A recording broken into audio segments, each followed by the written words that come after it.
फिर से उद्दंडता कर रहे हो ना तुम लोग? नहीं मानोगे ना तुम दोनों? आज तो तुम्हें दंड देकर ही रहूंगी। कुश, नीचे आओ। नहीं, मैं नहीं आऊंगा। अब दंड दोगी। ऊपर रहकर क्या दंड से बच जाओगे? मैं भी देखती हूँ कि कैसे नहीं उतरते।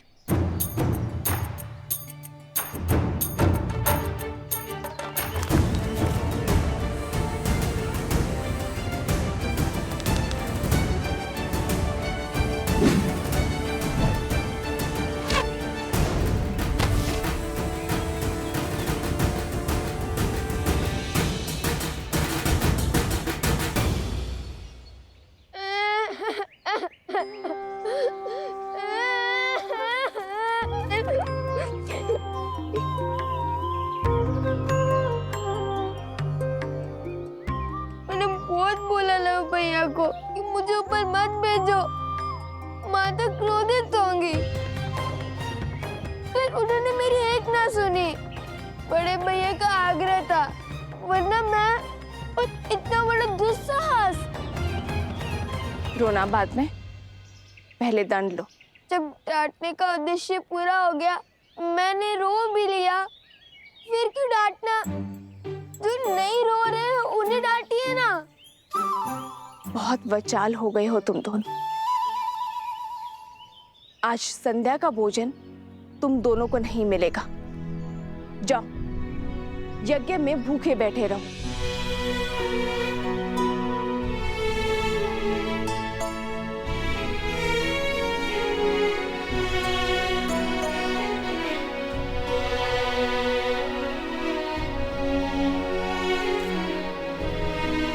मुन देवी, लवकुश आपके सामने यूं ही ब्रज पर चढ़ गए, आपको भय नहीं लगा? यदि उन्हें कुछ हो जाता तो? माता की सबसे बड़ी पूंजी होती है संतान, और जब माता को अपनी संतान की योग्यता पर संदेह लगने लगे तो समझ जाओ कि उसे संदेह अपनी दी गई शिक्षा और संस्कार पर है। ओम भूर्भुवस्सुः तत्सवितुर्वरेण्यं भर्गो देवस्य धीमहि धियो यो नः प्रचोदयात्।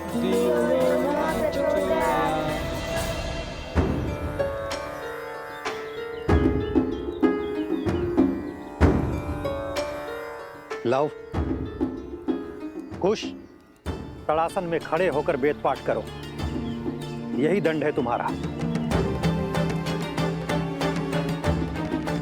जी गुरुदेव।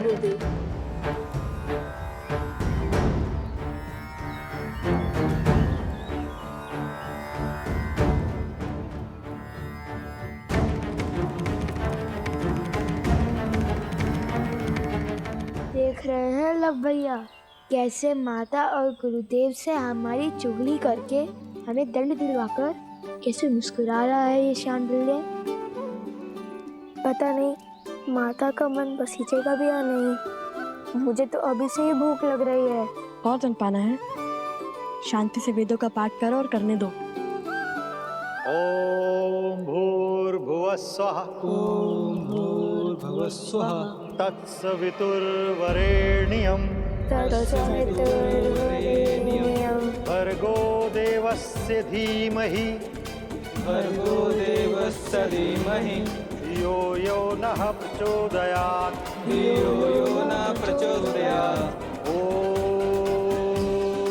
ओम भूर्भुवस्सुः तत्सवितुर्वरेण्यं भर्गो देवस्य धीमहि धियो यो नः। अरे देखो तो, कितनी चींटियां चढ़ गई हैं तुम्हारे पैर पर। जाओ, पैर धो लो और अपनी माता से कहो औषधि लगा दे।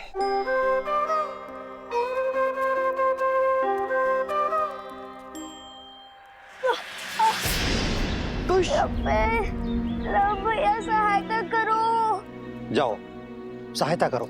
जी गुरुदेव। कुश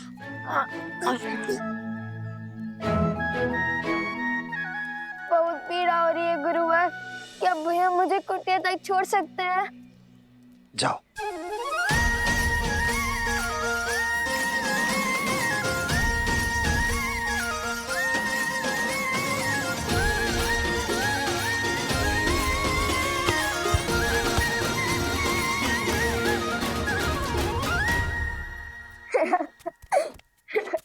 क्या आवश्यकता थी इस स्वांग की? आवश्यकता थी भैया। हमने देखा नहीं शांडिल्य का मुख कैसे उल्लू की भांति उतर गया था।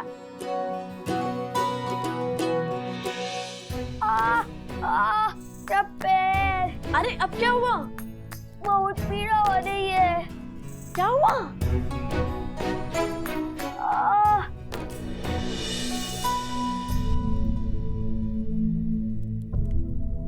क्या हुआ कुश?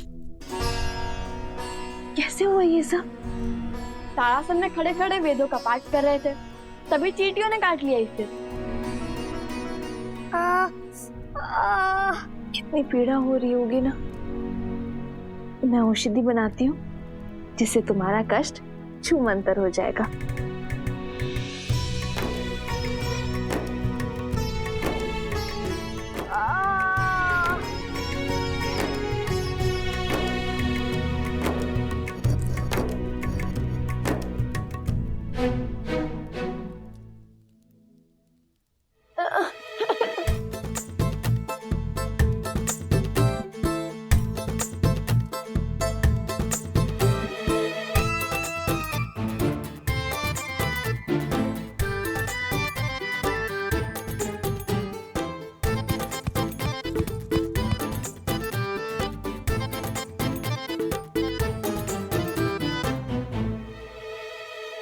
माता रहने दीजिए ना, इतनी भी पीड़ा नहीं हो रही माता।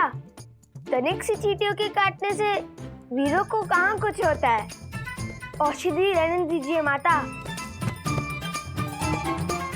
और भोजन खिला दीजिए, बहुत भूख लगी है। दंड में दया नहीं होती, और जब ऋषि हरित ने अपने पुत्र शांडिल्य को नारी लेने के लिए भेजा था, तो तुम दोनों वृक्ष पर क्यों चढ़े? आज तुम दोनों को अन्न का एक दाना भी नहीं मिलेगा। मुझे लगा आप भूल गई होंगी। अब रोना शुरू मत करना। बताओ लव, तुम दोनों वृक्ष पर क्यों चढ़े?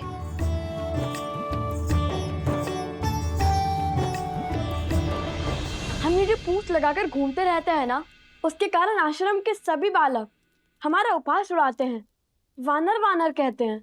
तो तुम दोनों पूंछ लगाते ही क्यों हो? क्योंकि हम श्री राम के सबसे बड़े भक्त हैं।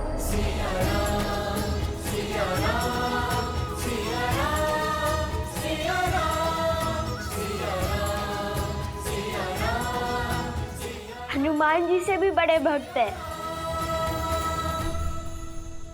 इसलिए पूंछ तो लगानी ही पड़ती है ना।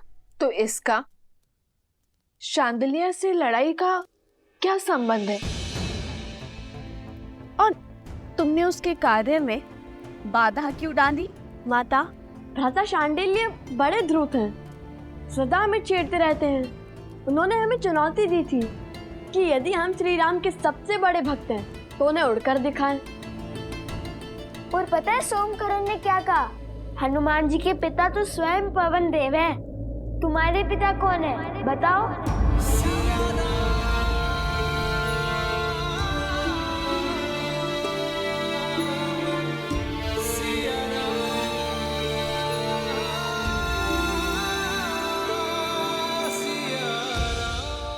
तो तुमने क्या उत्तर दिया?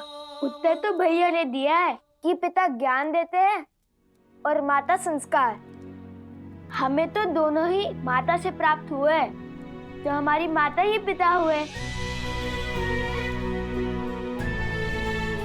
अब आप बताइए, यदि हमारी माता ही हमारे पिता है तो इसमें समस्या क्या है? हमें तो नहीं है। माता, हम उड़ तो नहीं पाए, पर वानरों के भांति वृक्ष पर चढ़कर नारियल अवश्य तोड़ लाए हम। है ना भैया? तो हुए ना हम श्री राम के सबसे बड़े भक्त।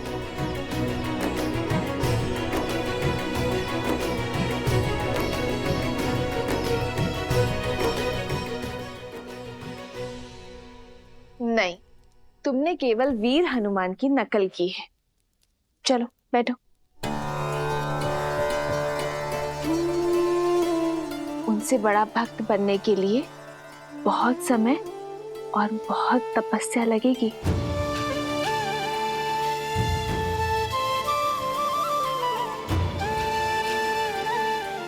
चलो भोजन करते हैं।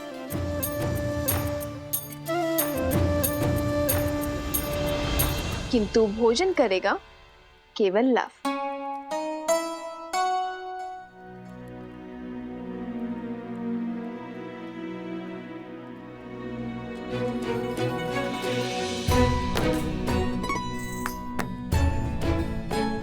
किंतु तुम्हारे दंड का क्या? तुम भोजन नहीं खा सकते। मैंने तो सिर्फ मुंह ही खोला था, किंतु ग्रास तो माता ने खिलाया है। दंड में मुंह खोलना अपराध थोड़ी ना है ना? है ना? है ना? है ना? मैंने क्षमा किया तुम दोनों को।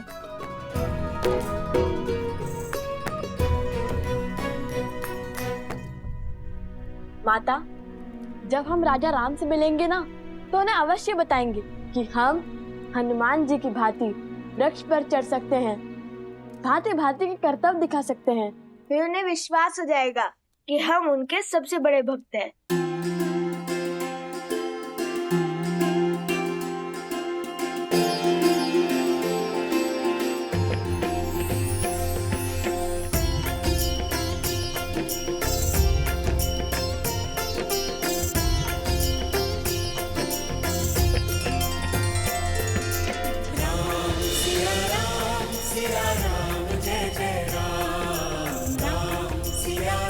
बस आस है तो उस दिन की जब ये आपसे मिलेंगे अपने पिता और आराध्या से। राजकुमार शत्रुघ्न की, राजकुमार शत्रुघ्न की, राजकुमार शत्रुघ्न की, राजकुमार शत्रुघ्न की, राजकुमार शत्रुघ्न की, राजकुमार शत्रुघ्न की, राजकुमार शत्रुघ्न की, राजकुमार शत्रुघ्न की।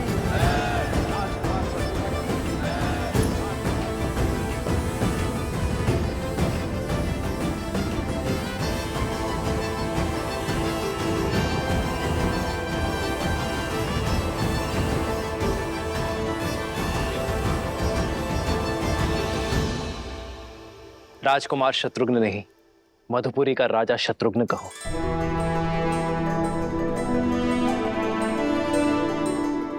मधुपुरी राज शत्रुघ्न की। शत्रुघ्न, तुमने लवनासुर का वध कर असुरी सोच के प्रसार पर विराम लगाया है। वो सोच जो ऋषियों को अपमानित कर, निर्दोषों को दंडित कर, घरों और मंदिरों को अशुद्ध कर संतुष्टि पाते हैं। बीते 12 वर्षों में आप चारों भाइयों ने समस्त आर्य भूमि में प्रशंसा और सम्मान अर्जित किया है। अब समय आ गया है कि रघुवंश का सूर्य ध्वज पूरी सृष्टि में लहराए, जिसे देख हर असुर और आसुरी सोच भयभीत हो जाए। और इस सपने को पूरा करने के लिए हमें रासु यज्ञ करवाना चाहिए भैया।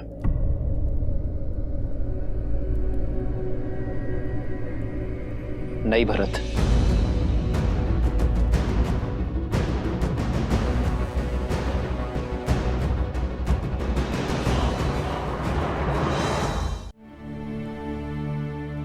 राजसूय यज्ञ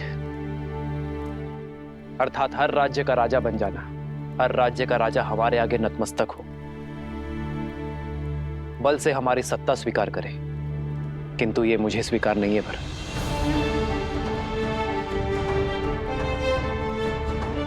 रामराज्य का लक्ष्य है कि हर कोई मन से स्वतंत्र अनुभव करे, मन से मुक्त अनुभव करे। किसी का राज्य छीनकर मैं धर्म का प्रतीक अयोध्या का पावन ध्वज नहीं लहरा सकता भरत।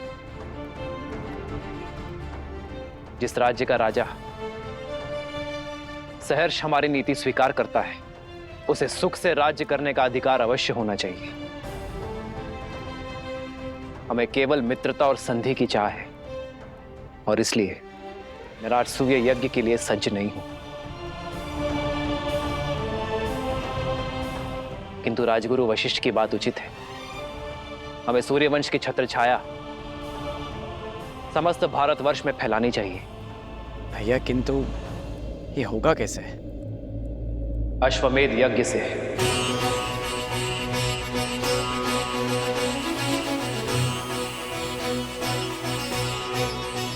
महाराज के कहने का तात्पर्य कि जो भी राज्य हमारे यज्ञ के अश्व का श्रद्धा पूर्वक स्वागत करेगा,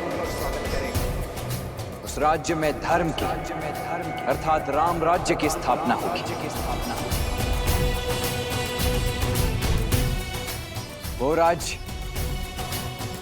हमारा मित्र राज्य बन जाएगा।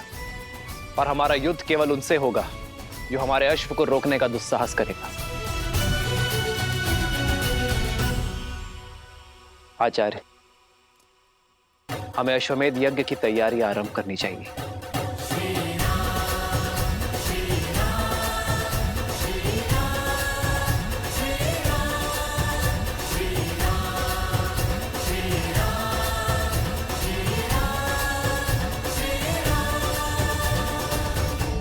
महाराज के कहने का तात्पर्य कि जो भी राज्य हमारे यज्ञ के अश्व का श्रद्धा पूर्वक स्वागत करेगा, उस राज्य में धर्म की अर्थात राम राज्य की स्थापना होगी। और हमारा युद्ध केवल उनसे होगा जो हमारे अश्व को रोकने का दुस्साहस करेगा। आचार्य, हमें अश्वमेध यज्ञ की तैयारी आरंभ करनी चाहिए।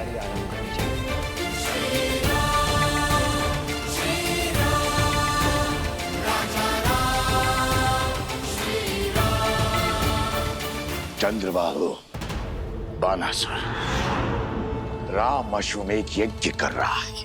अश्वमेध यज्ञ अपने राम राज्य का प्रचार कर रहा है, किंतु मैं ऐसा नहीं होने दूंगा। इसलिए चंद्रबाहु, मेरे पुत्र, ऐसी युक्ति लगाओ कि राम का ध्यान भटक जाए, वो ये यज्ञ संपन्न न कर सके, और तब तक मैं बानासुर के साथ सीता को अयोध्या लाने का षड्यंत्र रचता हूं। स्मरण रहे, हारे हुए सन्यासी के लिए समाज में न तो क्षमा है और न ही स्थान। सन्यास लेकर सिया राम ने मुझे हराया था। अब मैं सन्यास की वही डाल उनसे छीन कर उन्हें मार दूंगा। उनकी गरिमा, उनका सम्मान जला दूंगा। मैं ये अश्वमेध यज्ञ कभी नहीं होने दूंगा, कभी नहीं। सिया राम!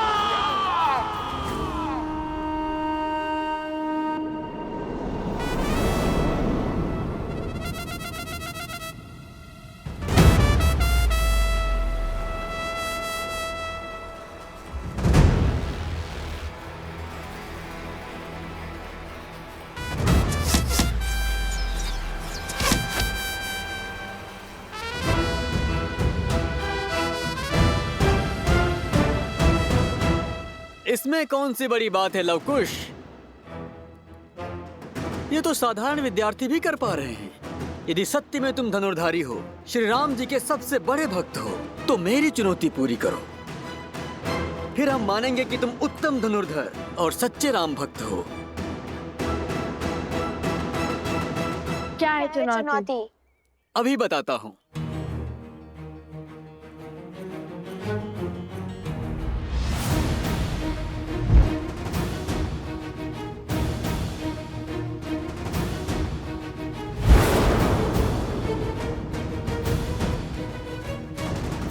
तुम्हें इन मटकों को भेदना है।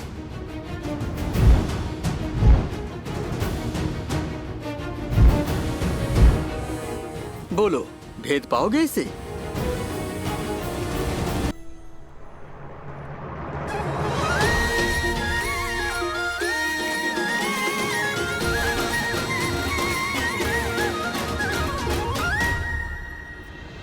इतनी सरल चुनौती, लगता है द्वेष की अग्नि धीमी पड़ने लगी है।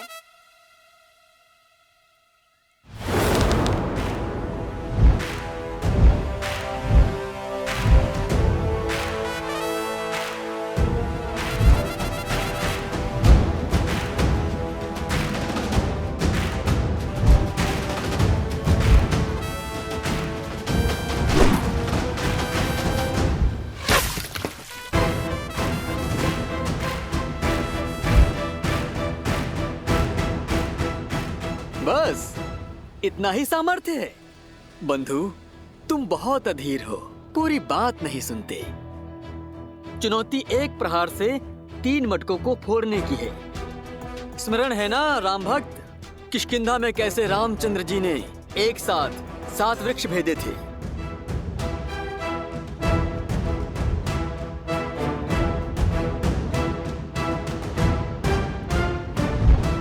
तुम भी अधीर हो, शीघ्र प्रसन्न हो जाते हो भ्राता शांडिल्य। ये चुनौती हम पूर्ण तो करके ही रहेंगे।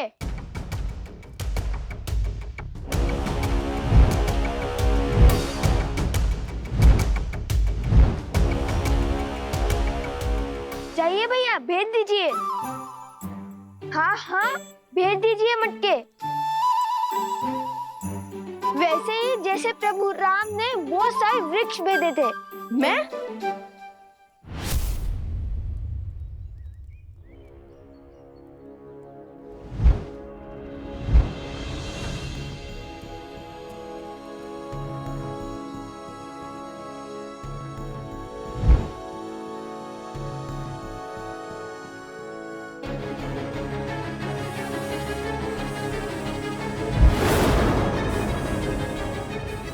रुको रुको, वहां से नहीं, तीनों मटकों को यहाँ से भेजना है।